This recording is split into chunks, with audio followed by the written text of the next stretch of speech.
Time now for the first half of your evening news here on KCIM. This is Abby Ward reporting.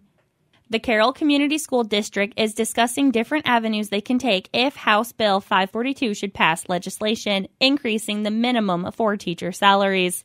Governor Kim Reynolds announced her proposal to raise the minimum teacher salary to $50,000 and teachers with 12-plus years of experience to $62,000 earlier this year. The CCSD worked through different scenarios to follow the requirements of the proposed legislation.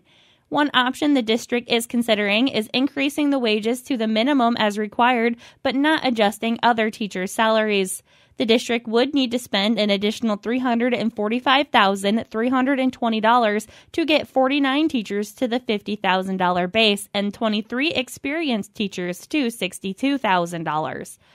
Other explored options include increasing all teachers' salaries to the minimum and the remaining salaries be increased by a set percentage. The current starting pay for first-year teachers at CCSD is $45,545, which would require a 12.25% increase to Reynolds' proposed minimum. If the CCSD increased all teachers' income by the same 12.25%, it would cost the district $1,122,526 per year in pay increases.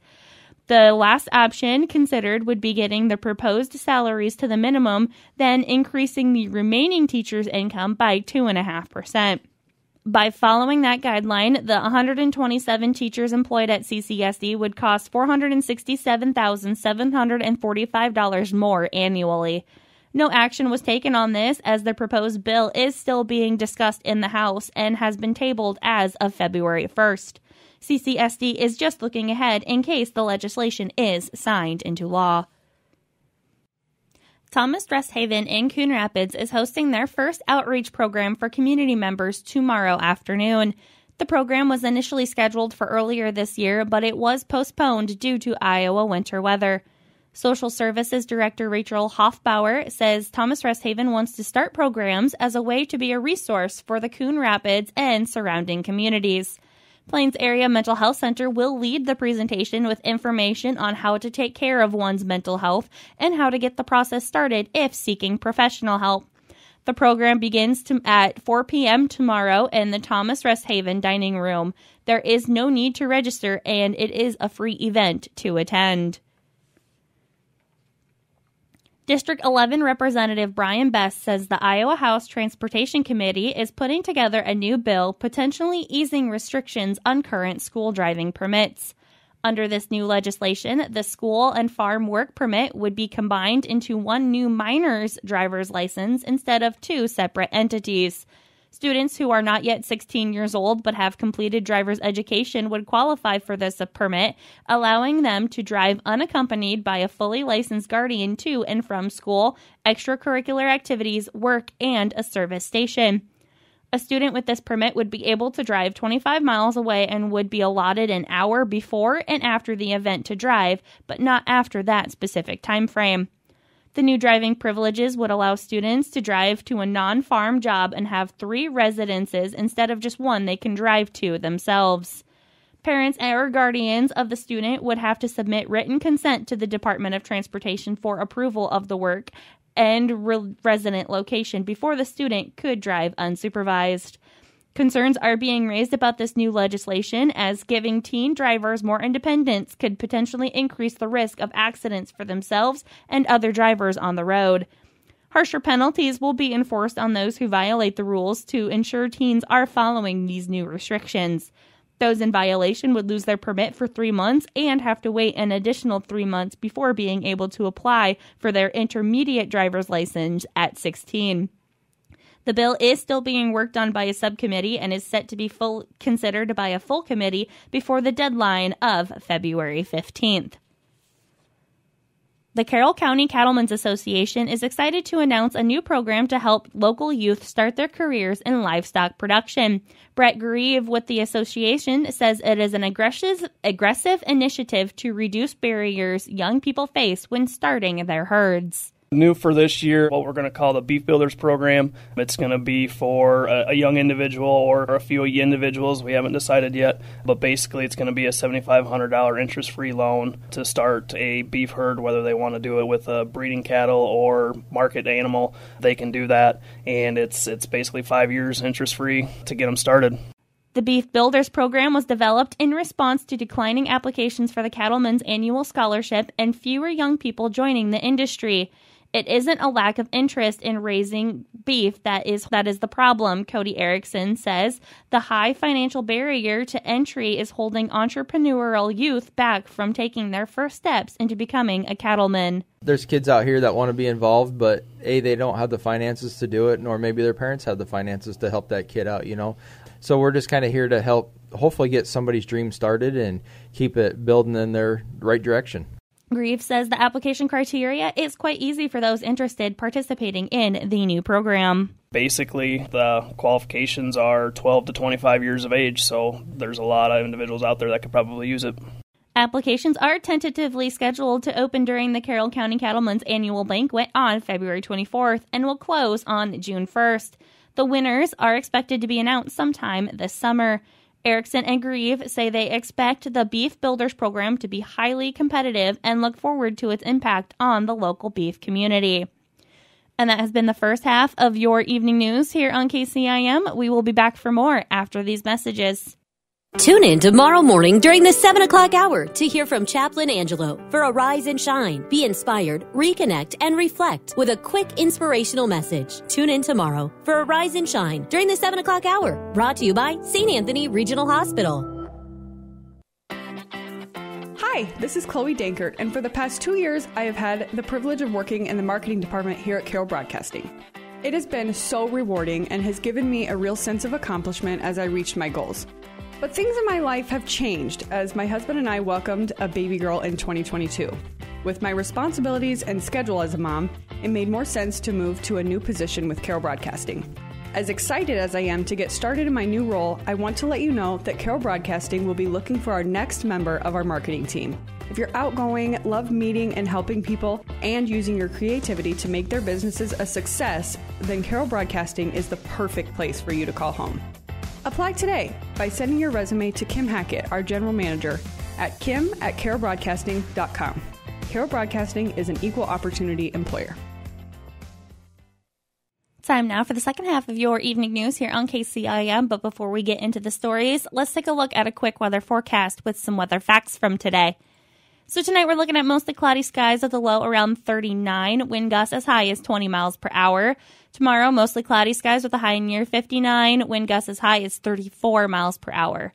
Tomorrow night, a 30% chance of rain, mainly after 11 p.m., mostly cloudy with a low around 47, wind gusts as high as 37 miles per hour. New precipitation amounts of less than 1/10 of an inch are possible. And Thursday, there's going to be a 20% chance of rain, partly sunny skies with a high near 58. Wind gusts as high as 38 miles per hour. And Thursday night is going to be mostly cloudy with a low around 34 and breezy.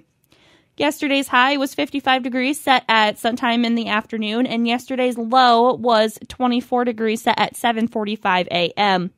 Sunrise tomorrow will be at 7:27 a.m. and record high was set back in 1925 at 57 degrees. And record low was -20 set back in 1978. Now let's take a look at your evening news. The Carroll City Council's second budget work session is planned for tomorrow evening. The council convenes at 5:15 p.m. at Carroll City Hall to review what city staff have prepared so far for the fiscal year 2025 budget. On Monday evening, the council heard from Carroll Police Chief Brad Burke and Public Works Director Randy Kroll regarding their respective departments' proposed budgets, and Finance Director Laura Schaefer also provided a breakdown of current fund balances. Officials anticipate estimated expenditures, including transfers, of just over $30 million in fiscal year 25.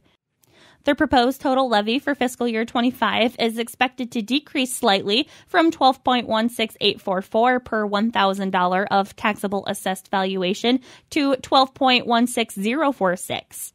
Wednesday's work session is open to the public and will be live streamed via the City of Carroll YouTube channel.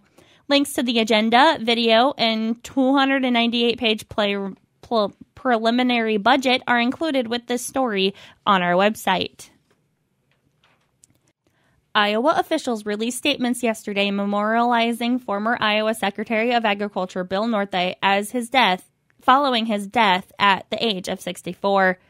Northey served as Iowa Secretary for Agriculture from 2007 to 2018 before leaving the position to become Undersecretary for Farm Production and Conservation for the U.S. Department of Agriculture during the Trump administration. Governor Kim Reynolds says Bill was a great leader whose work ethic and passion for Iowa agriculture was unmatched.